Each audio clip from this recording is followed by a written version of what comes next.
आपकी बात मान ली, ना मंजूर जहन्नम में जाए, सुअर के बच्चे जहन्नम में जाए.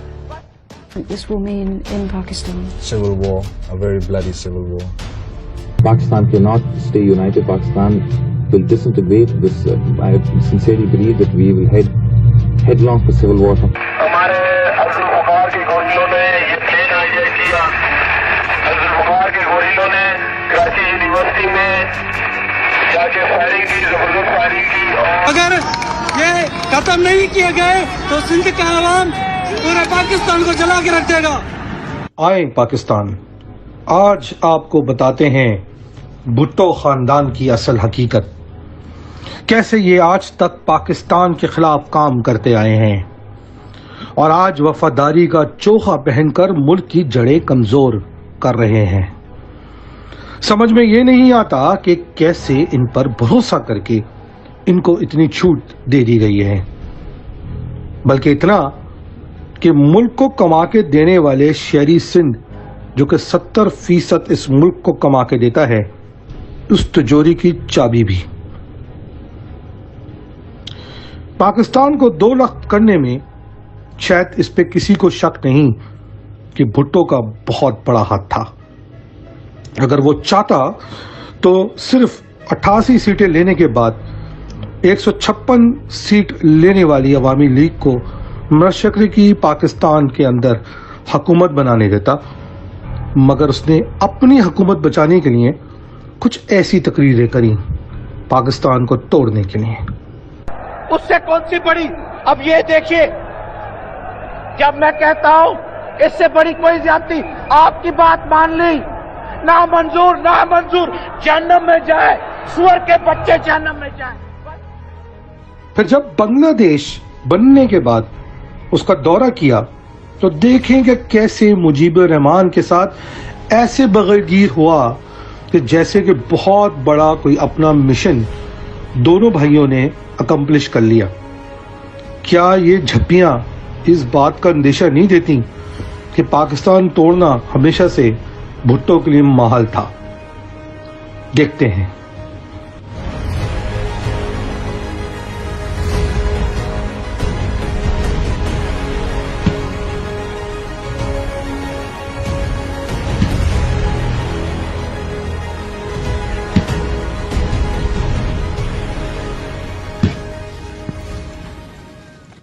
داستان بہت لمبی ہے مگر ہم گنواتے چلیں گے. پاور میں آتے ہی اپنے آپ کو چیف مارشل لا ایڈمنسٹریٹر بنوایا، ملک کے باقی اعلی افسران کو برطرف کروایا، مہاجر افسران کی برطرفی کروائی، FSF جیسی ظالم فورس کا قیام کروایا، مہاجر بزنسز کو نیشنلائز کروا کے مہاجر بزنس مین کو اپنے گھٹنوں میں بٹھا دیا. ظلم یہاں نہیں رکتا، سندھ میں کوٹا سسٹم کا نفاذ کروا کے ایک دفعہ پھر مہاجروں کا استحصال کیا. جب دل نہیں بھرا تو مہاجروں کی متروکہ سندھ کی 71.46% زمین کو ایک کالعدم آرڈر کے تھرو ختم کروا دیا. لگتا ہے بھٹو بنگلہ دیش الگ کروانے کے بعد بھی سکون سے بیٹھنا نہیں چاہتا تھا اور وہ مہاجروں کو اب اکسانے میں ملک کے خلاف لگ گیا. پھر اپنی انہی حرکتوں کی وجہ سے اس کو لٹکا دیا گیا. 500 آدمی بھی باہر نہیں نکلے اور وہ بھی جو آج اس کے نام کی کھاتے ہیں. اس کو زندہ رکھا ہوا ہے. شاید غریب سندھی جس بھٹو کو زندہ سمجھتا ہے وہ صرف اس بھٹو کی سوچ ہے جس کا مطلب صرف پاکستان کو لوٹنا اور اس کو کمزور کرنا ہے. بھٹو کی پھانسی کے بعد اس کے 2 بیٹے مرتضی بھٹو اور شاہ نواز بھٹو ملک کے خلاف سامنے آئے اور انہوں نے 1979 میں الذوالفقار آرگنائزیشن بنائی اور بہت چلاکی سے اپنی بہن بے نظیر بھٹو کو اس سے الگ رکھا. क्योंकि उसके पीछे भी उनके मजमूम मकासद थे। मकसद कुछ यूं था कि भाई टेररिज्म करके, दहशतगर्दी करके अपने अज़ाइम को हासिल करने की कोशिश करेंगे और बहन सियासत की शराफत का चोगा पहनकर दुनिया में घूमती फिरेगी। मुल्क के खिलाफ सरगर्मियां शुरू कर दी जाती हैं। अफगानिस्तान के अंदर AZO का ऑफिस बना लिया जाता है। उसकी पहली कड़ी कुछ ऐसे बनती है कि 1981 में मुल्क के एक जहाज PIA को हाईजैक करके काबुल ले जाया गया। 13 दिन तक हाईजैक रखने के दौरान पाकिस्तान के एक सीनियर डिप्लोमेट को कत्ल कर दिया जाता है। उस वक्त के सदर यानी कि जनरल ज़ियाउल हक मजबूरन पीपल्स पार्टी के 92 वर्कर्स को छोड़ने पर मजबूर हो जाते हैं। अल जुल्फिकार ऑर्गेनाइजेशन जो इस हाईजैक की जिम्मेदारी कबूल करती है, उनकी एक ही डिमांड होती है कि वो 92 पीपल्स पार्टी के वर्कर्स की आज़ादी। अब सोचना ये है कि वो 92 पीपल्स पार्टी के वर्कर्स आज कहां पर हैं और किन ओहदों पर फाइज हैं। और इसी दिन ये बात साबित हो जाती है कि अल जुल्फिकार ऑर्गेनाइजेशन और कुछ नहीं बल्कि पीपल्स पार्टी का मिलिटेंट विंग है। वो पीपल्स पार्टी जो आज शराफत की माला झपटी है। उसके बाद 1981 में कराची के दौरे पर आए पोप जॉन पॉल II के ऊपर एक कातिलाना हमले की कोशिश भी AZO यानी कि पीपल्स पार्टी के उस वक्त के मिलिटेंट विंग की तरफ से की जाती है। वो तो शुक्र है कि पोप पॉल बच जाते हैं और पाकिस्तान की बदनामी होने से रुक जाती है। कार्रवाइयां रुकती नहीं। मुतअद्दिद हमले उस वक्त के पाकिस्तान के सदर जनरल ज़ियाउल हक पर किए जाते हैं। अब सोचने वाली बात यह है कि ये सिर्फ कोई एक जनरल या मुल्क के सदर नहीं बल्कि पाकिस्तान की रियासत के सदर हैं। उन पर मुतअद्दिद हमले किए जाते हैं और उसमें से 1982 के अंदर उनके जहाज पर एक मिसाइल का हमला किया जाता है जिसको AZO यानी कि पीपल्स पार्टी की मिलिटेंट विंग कबूल करता है। 1988 में होने वाले क्रैश की जिम्मेदारी भी अक्सर लोग अल जुल्फिकार ऑर्गेनाइजेशन जो कि पीपल्स पार्टी की ज़ेली मिलिटेंट जमात थी उस पर डालते हैं। जनरल जिया के मर्डर के बाद, उनकी शहादत के बाद अचानक से पीपल्स पार्टी मुहिब्बे वतन बन जाती है। ये ना भूलिए कि शाहनवाज भुट्टो को इससे पहले जमीन बर्द कर दिया जा चुका है। अचानक से बेनजीर भुट्टो मुल्क की वफादार बनकर पाकिस्तान आ जाती हैं और प्राइम मिनिस्टर बन जाती हैं। ये तो उस वक्त भी सोचना चाहिए था कि ऐसी जमात को जो इतने साल से पाकिस्तान के खिलाफ काम कर रही है उसको कैसे पाकिस्तान का प्राइम मिनिस्टर बनाया जा सकता है। हमें ये बात भी नहीं भूलनी चाहिए कि बेनजीर ने पहली दफा प्राइम मिनिस्टर बनते ही किस तरह खालिस्तान मूवमेंट के लोगों की लिस्टें उस वक्त के प्राइम मिनिस्टर राजीव गांधी को दी और पाकिस्तान की पुरानी पॉलिसी जिसमें वो खालिस्तान के अंदर अपनी इंगेजमेंट रखे हुए थे उसको ज़ायल कर दिया। बेनजीर की इस हरकत की वजह से आज तक खालिस्तान मूवमेंट रिकवर नहीं कर पाई और सिख आज भी पाकिस्तान से नालाए हैं। हमें ये सोचना पड़ेगा कि क्या बेनजीर ने ये किस मफाद के तहत ये काम किया था और लिस्टें देने के एवज उसने इंडिया से क्या हासिल किया जिसकी बदौलत उन्होंने ये एक्शन लिया। मगर खैर 1990 में हुकूमत से निकाले जाने के बाद बेनजीर अपने असल दांत दिखाती हैं और 1991 में पीटर गैलब्रेथ नामी एक सेनेटर को एक खत लिखती हैं जिसमें उनको कहती हैं कि मुल्क के इदारों जैसे कि ISI और पाकिस्तान के ऊपर सैंक्शंस लगा दिए जाएं। इसके नतीजे में 1991, 92, 93 में पाकिस्तान के ऊपर प्रेसलर और ब्राउन अमेंडमेंट लगा दिया जाता है जिससे पाकिस्तान को न सिर्फ के सियासी तौर पे बल्कि दिफाई तौर पे और मुआशी तौर पे भी बहुत नुकसान होता है। 1993 की जब हुकूमत पीपल्स पार्टी की आती है तो वो अपने बाप के छोड़े हुए अज़ाइम को मुकम्मल करने में लग जाती हैं और ना सिर्फ के दबा के करप्शन करी जाती है बल्कि उस करप्शन को छुपाने के लिए उसकी आड़ में 15,000 मुहाजिरों का कत्ले आम अपने इंटीरियर मिनिस्टर और पुलिस के हाथों करवा दिया जाता है।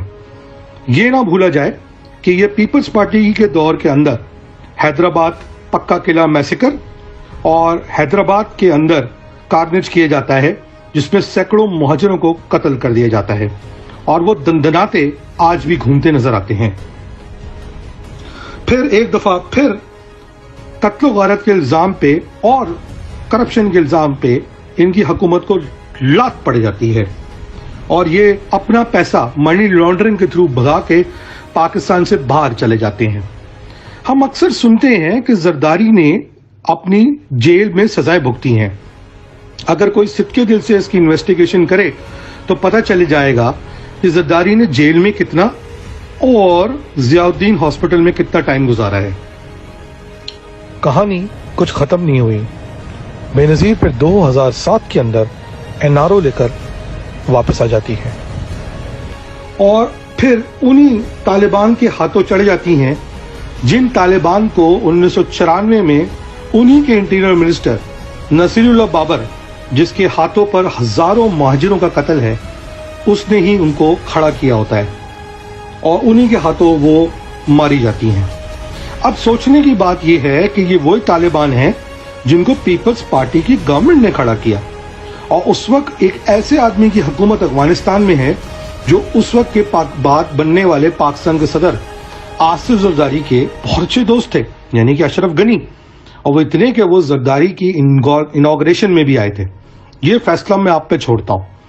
मगर ये ना भूला जाए कि बेनजीर के कत्ल के बाद किस तरह पूरे पाकिस्तान के अंदर पाकिस्तान ना खपे के नारे लगाए जाते हैं और मुल्क के अंदर हजारों अरबों डॉलर्स का खर्च नुकसान कर दिया जाता है। खास तौर पे कराची के अंदर माँ बहनों की इज्जतों को पामाल किया जाता है और हजारों अरबों रुपए का नुकसान कर दिया जाता है और फिर पाकिस्तान खपे का नारा लगाकर एहसान करके जरदारी को हुकूमत में ला के प्रेसिडेंट बना दिया जाता है। जरदारी प्रेसिडेंट बनने के फौरन बाद दोबारा हमारी नजर में मुल्क को कमजोर करने में लग जाता है और 2010 में 18वीं तरमीम पास करवाकर सिंध को वो इख्तियार दिलवा देता है कि उसका सिंधु देश बनाने का ख्वाब पूरा होने की तरफ गामजान हो जाता है और उसको मुल्क के मफाद में कह भी दिया जाता है क्योंकि वो मुल्क का प्रेसिडेंट होता है। अब ये ना भूलें कि उसामा बिन लेडेन भी पीपल्स पार्टी के दौर में पाकिस्तान में पकड़ा जाता है और उसकी मुखबरी में मुलव्वस रेमंड डेविस को पाकिस्तान से भगाने में भी पीपल्स पार्टी का हाथ है। जब मुल्क के मुख्तलिफ इदारों को इस बात का अंदाजा होता है कि उसामा बिन लेडेन को पकड़वा कर पाकिस्तान के अंदर पाकिस्तान के आला इदारों को बदनाम करने की कोशिश की गई है तो ज़ाहिरी बात है उनकी गैरत जागती है। मगर जहां उनकी गैरत जागती है वहां पीपल्स पार्टी के लोगों की अय्यारी भी जागती है और हुसैन हक्कानी, जिनका बैमो गेट स्कैंडल सामने आता है, वो अमरीकी हुकूमत से इस बात की मदद मांगते नजर आते हैं कि किस तरह पाकिस्तान की मिलिट्री क़यादत को बदनाम करके कमजोर किया जाए ताकि उनके कंट्रोल पाकिस्तान की हुकूमत में मजबूत हो जाए। ये ना भूला जाए कि आज भी हुसैन हक्कानी अमेरिका में पीपल्स पार्टी के लिए लॉबिंग कर रहे हैं और उसी लॉबिंग के तहत बिलावल भुट्टो अभी अमेरिका गए हुए हैं।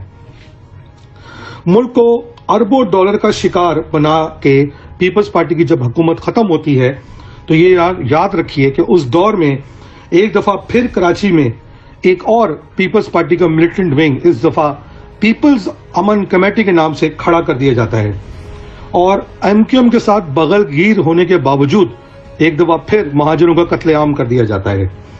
उजैर बलोच नामी नुमाइंदा खड़ा किया जाता है जिसके खिलाफ आज मुल्क दुश्मनी के बहुत सारे केसेस सामने आ रहे हैं। ये किस तरह उसने मुल्क के असासों को नुकसान पहुंचाने में आगे आगे अपना अमल दखल दिखाया। उसका ताल्लुक पीपल्स पार्टी से है और इंटरनेट पे बेशतर तस्वीरें देखी जा सकती हैं कि किस तरह आसिफ जरदारी, जो कि पीपल्स पार्टी के प्रेसिडेंट भी हैं, चेयरमैन हैं, उनकी बहन उजैर बलोच के साथ उनकी महफिल में शामिल होती हैं اس کے علاوہ بہت سارے اور جو پیپلز پارٹی کی حکومت میں ہیں. کیا پیپلز امینڈ کمیٹی جو کہ پیپلز پارٹی کا ملیٹنٹ ونگ تھی, کیا AZO کا نیم البدل تھی؟ یہ سوال میں آپ پہ چھوڑتا ہوں. 10 سال سے جب سے پیپلز پارٹی کی سندھ میں حکومت ہے 18ویں ترمیم کے بعد, ایک سوچی سمجھی سازش کے تحت ملک کو چلانے والے شہر یعنی شہری سندھ کو اس کے CM کے تحت مفلوج کر کے رکھ دیا گیا ہے تاکہ نہ شہری سندھ ترقی کر پائے, اور نہ شہری سندھ ترقی کرے گا تو پاکستان بھی نہیں ترقی کرے گا. اور یہ بات نہ بھولیں کہ پاکستان جتنا کمزور ہوگا اتنا پاکستان بیرونی طاقتوں کے آگے مفلوج ہوگا, اور جتنا وہ ان کے آگے مفلوج ہوگا اسی لیے پیپلز پارٹی کے لوگوں کی حکومت چلتی رہے گی. اب آپ کبھی سوچیں کہ کیا وجہ ہے کہ پیپلز پارٹی کی امریکہ میں اتنی عزت کی جاتی ہے؟ کیونکہ پیپلز پارٹی نے ہر دور میں ملک کے خلاف چغلیاں لگا لگا کے اپنے آپ کو پاور میں رکھا ہے, اسی لیے ان کی اتنی زیادہ عزت کی جاتی ہے. سارے اداروں کو آج سندھ میں ہائیجیک کر لیا گیا ہے, چاہے وہ صحت کے ادارے ہوں, چاہے وہ حکومتی ادارے ہوں, چاہے وہ تعلیمی ادارے ہوں. ان کو ہائیجیک کر کے ملک کو مفلوج کرنے کی اپنی مذموم کوشش کی طرف پیپلز پارٹی گامزن ہے.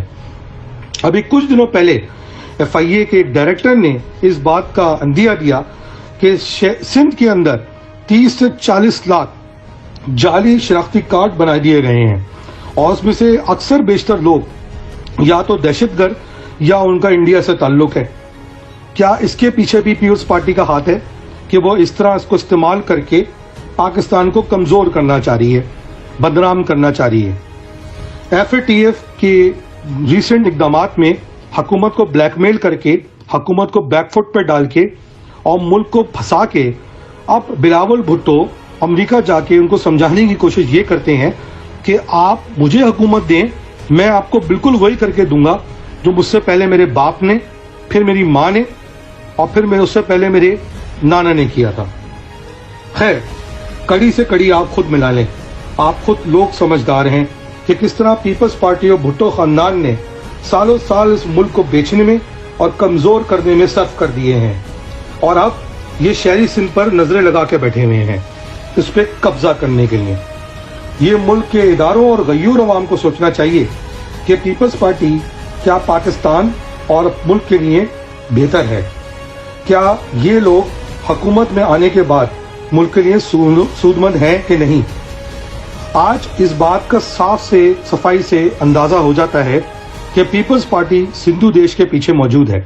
اسی لیے کسی بھی سندھو دیش کے شہری سندھ کے اندر یا اندرون سندھ کے اندر کسی بھی عوامل پر کوئی کسی قسم کا آپریشن نہیں ہو رہا, اور پیپلز پارٹی سندھو دیش کا کارڈ استعمال کر کے ایک دفعہ پھر ملک کی ریاست کو بلیک میل کر رہی ہے. اسی لیے اب شہری سندھ کے لوگوں نے فیصلہ کر لیا ہے کہ وہ پیپلز پارٹی کے خلاف اپنی آواز اٹھائیں گے اور انشاءاللہ اس سے اپنی جھاڑ چھڑائیں گے. اور شاید اسی وجہ سے آج سندھ کے اندر ایک نئے صوبے کی آواز زور پکڑتی جا رہی ہے, کیونکہ وہ سندھو دیش کے کسی بھی عوامل میں یا عزائم میں اس کا انصار نہیں بننا چاہتے, اور انشاءاللہ سندھو دیش کے بنانے کے سارے عزائم کو نیست و نابود کر دیں گے. اللہ تعالیٰ پاکستان کو پیپلز پارٹی کے شر سے بچائے, اور انشاءاللہ ملک کے اندر مزید صوبے بنا کے پاکستان کو مضبوط کیا جائے. پاکستان زندہ باد.